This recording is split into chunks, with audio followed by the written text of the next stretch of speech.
यानी अग्नि ने फिर जल को सुखा दिया। ये नीचे से सिमटाव होता है, नीचे से ऊपर की ओर सिमटाव होता है। पैरों के तलवे से लेकर के ये सिर की चोटी तक सिमटाव होता है। फिर जब ये नाभि चक्र टूटेगा तो ऊपर हृदय चक्र में समा जाएगा।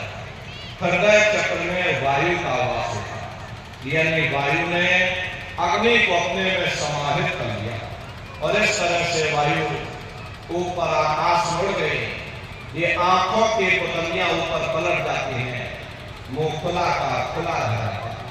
अरे महात्मा कहते हैं जब यह कर्म कलायत जावे और बुद्ध सुरत की आन दबावे, जब यह जीवात्मा पांचों तत्वों को लान करके जल पृथ्वी अग्नि वायु आकाश पांचों तत्वों को लान करके ऊपर आती है तो काल दार में आन दबानी, जब घर के नैनन से पानी, जब काल अपनी दार में दबाता है उस समय नेत्रों से पानी निकलता है। इंद्रियां टूट टूट करके चकनाचूर हो जाती हैं।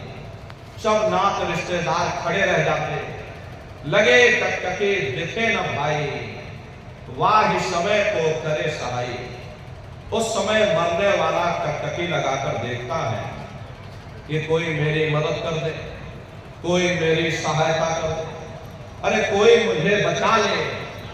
लेकिन प्रेमी भाई बहनों, सब नात रिश्तेदार खड़े रह जाते हैं, भाई बंधु सब देखते रह जाते हैं, डॉक्टर वैद्य हकीम सब आपको घेरे रह जाते हैं, लेकिन उस समय आपको कोई बचा नहीं पाता। जम के दूत घेर चौफेरा, निश्चय प्राण छोड़ के दिया। यमदूत आते हैं, प्राणों की डोरी को तोड़ देते हैं और जीवात्मा को खींच करके इस शरीर से बाहर कर दिया जाता है। जैसे ही जीवात्मा शरीर से अलग हुई, ये शरीर हमारा मिट्टी हो जाता है और इस मिट्टी को ले जा करके तुम शमशान भूमि पर जला करके राख कर देते। हार जले जैसे लाकड़ी, केस जले जैसे घास, कंचन जैसी ये काया ढह गई और कोई ना आवे पास। ये कहानी हमारी आपकी यही समाप्त हो गई।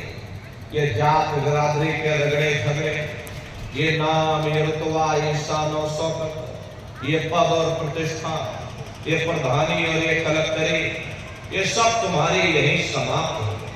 लेकिन उधर देखो क्या